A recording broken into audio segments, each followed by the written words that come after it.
नमस्कार मंडळींनो, बघा आम्ही काय करत आहे तर चिव आमच्या अभ्यासाला बसलेली आहे, पण तिला लॅपटॉप नाही तो मोबाईल लागतोच. कारण की आजकालच्या मुलांना मोबाईल आणि लॅपटॉपशिवाय अभ्यास करूच वाटत नाही.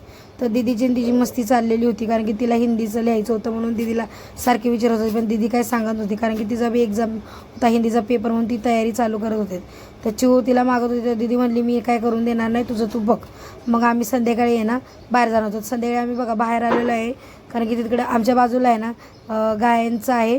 तर तिथं सगळे म्युझिक डायरेक्टर वगैरे येतात वाटतं आणि गाणी वगैरे बोलते ती. तर दीदी म्हणली मम्मी चल आपण बी जाऊया, बघून येऊया कशी गाणी म्हणते ती. म्हणून आम्ही गेलो होतो. ती दोन्ही पण जेंट्स आणि लेडीज गाणी म्हणत होते, पण त्यांची गाणी खूप छान वाटत होती आम्हाला. तर ती म्हणायला लागली की दी चल तू बी गा ना. त्यांना वाटलं काय दीदीसाठीच आम्ही आलेलो आहे म्हणून, पण आम्ही दीदीसाठी नाही तर आम्ही विचारायला गेलेलो होतो माझ्या मैत्रिणीच्या मुलीसाठी म्हणून गेलेलो होतो. पण दीदीनं बी छान गाणं म्हणलेलं आहे.